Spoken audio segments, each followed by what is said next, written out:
India.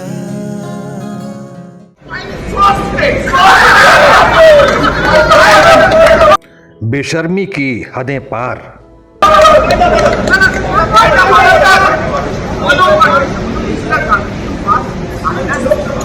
बेहयाई की सीमा लांघी।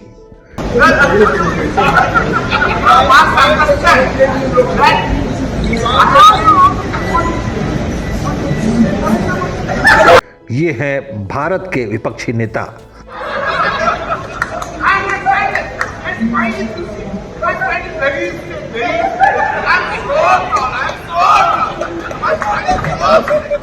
जिन्हें जनता ने चुनकर भेजा है।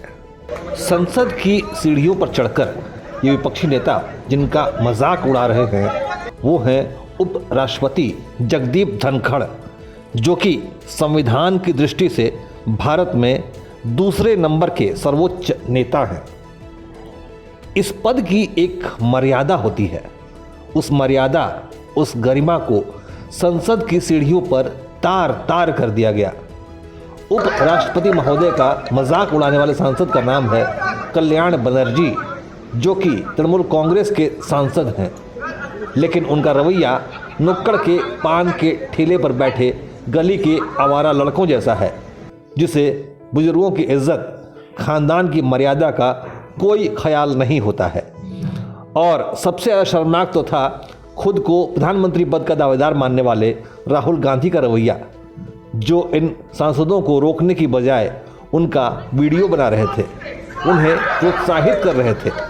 क्या राहुल गांधी के मन में संवैधानिक संस्थाओं का थोड़ा भी सम्मान बाकी है? क्या ऐसा गैर जिम्मेदार और अलोकतांत्रिक व्यवहार करके वो कभी भी देश की जनता का सम्मान हासिल कर पाएंगे? विपक्षी सांसदों के इस व्यवहार पर राष्ट्र के अभिभावक महामहिम राष्ट्रपति महोदय ने भी दुख जताया है। उन्होंने कहा है कि जिस तरह से हमारे सम्मानित उपराष्ट्रपति महोदय का संसद परिसर में अपमान किया गया, उसे देखकर मुझे निराशा हुई।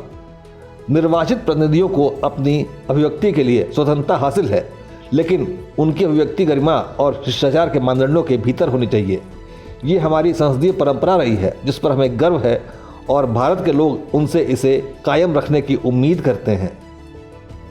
लेकिन देश की सर्वोच्च नेता यानी राष्ट्रपति द्वारा दुख जताने का भी असर तृणमूल कांग्रेस सांसद कल्याण बनर्जी पर दिखाई नहीं दिया, बल्कि उन्होंने अपने कुकृत्य पर दुख जताने की बजाय उसे सही ठहराने की कोशिश की। If he is hurt, then I do not know why he is taking it on his shoulder itself. I do not know, because my question is, if he thinks that there is similarity between the behavior of him and myself, then my question is, does he behave in this way in the Rajya Sabha? विपक्षी सांसदों के इस रवैये से उपराष्ट्रपति बेहद दुखी दिखाई दिए। उन्होंने सदन के वरिष्ठ नेताओं से इस मामले में संज्ञान लेने की अपील भी की। आप मेरी बात भी नहीं सुनना चाहते? नहीं, मेरी बात, मेरी पीड़ा नहीं सुनना चाहते? आप कहते हो 138 साल पुरानी पार्टी हो, क्या हुआ है?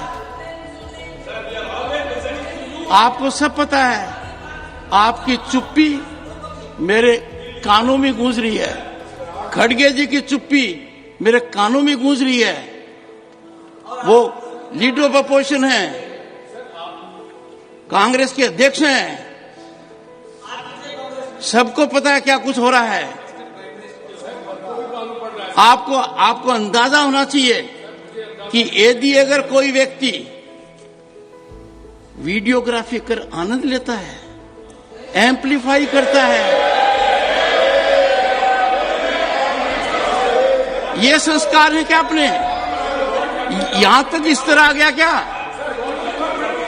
राजनीतिक विरोध अपनी जगह पर है, लेकिन संवैधानिक पीठ पर बैठे हुए लोकतांत्रिक प्रतीकों की ऐसी बेइज्जती भारत के लोकतंत्र के इतिहास में दुर्लभ घटना है, जो कि यह बताता है कि भारत में वर्तमान सदन में बैठे विपक्ष की लोकतांत्रिक मूल्यों में कोई आस्था नहीं रह गई है, जिसे देखते हुए देश के वरिष्ठ राजनयिकों ने चिंता जाहिर की है।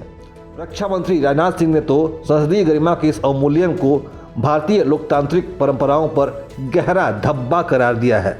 वहीं केंद्रीय सूचना और प्रसारण मंत्री अनुराग ठाकुर ने तो इसे संविधान का अपमान करार दिया। जो कुकृत्य किया गया और जिस तरह से उसको पिक्चराइजेशन करके एम्प्लीफाई किया गया, उसका प्रचार प्रसार करने के लिए कोई और नहीं, श्रीमान राहुल गांधी स्वयं लगे थे। ये न केवल उपराष्ट्रपति जी का अपमान किया है, बल्कि एक बड़े समुदाय का अपमान किया, जिनको अवसर मिला। देश में अगर देखा जाए, राष्ट्रपति जी के बाद उपराष्ट्रपति जी का पद आता है, और उसको भी अपमानित करने में कांग्रेस ने और सहयोगी दलों ने कोई कसर नहीं छोड़ी। राजनेताओं को सबसे ज्यादा दुख राहुल गांधी के रवैये पर है, जो कि देश की 138 साल सबसे पुरानी कांग्रेस पार्टी का प्रतिनिधित्व करते हैं। एंजॉय कर रहे थे, वीडियो नहीं बना रहे थे, वो एंजॉय कर रहे थे, करके वीडियो बना रहे थे। मतलब एंजॉय करके वीडियो बना रहे थे। उसका इंटेंशन देखिए, जाट समाज का अपमान कर रहे थे, किसान का अपमान कर रहे थे, ओबीसी का अपमान कर रहे थे, उपराष्ट्रपति का अपमान कर रहे थे, संवैधानिक संस्था पे जो इतने बड़े पद पे बैठे आदमी का अपमान कर रहे थे। उनको लगता है कि इस कुर्सी पे बैठने का हमें ही अधिकार है। ये जाट समाज का आदमी कहां से आ गया, किसान पुत्र कहां से आ गया, इसलिए वो एंजॉय कर रहे थे। जब नाश मनुज पर छाता है, पहले विवेक मर जाता है। यह लोकतंत्र है, यहाँ जनता सब देख रही है, उसे पता है क्या सही है क्या गलत है। चाहे वो टीएमसी सांसद कल्याण बनर्जी की बदतमीजी हो या फिर राहुल गांधी द्वारा उसका फिल्मांकन, पब्लिक की निगाहों से कुछ भी छिपा हुआ नहीं है। फिलहाल तो वो चुप बैठी है, लेकिन वो सबके खाते में हिसाब लिख रही है। हाल ही में 3 राज्यों में उसने विपक्ष को समेट दिया है और चंद ही महीनों बाद लोकसभा चुनाव होने वाले हैं। कांग्रेस और विपक्ष के हर कुकृत्य का जवाब जनता चुनाव में देगी और तब अपनी खींच छिपाते हुए विपक्षी दल ईवीएम पर दोष लगाने लगेंगे और भूल जाएंगे कि जब जनता ने उन्हें मौका दिया था तब वो संसद की सीढ़ियों पर बैठकर संविधान का अपमान करने में जुटे थे। उदय इंडिया के लिए अंशुमान आनंद की रिपोर्ट।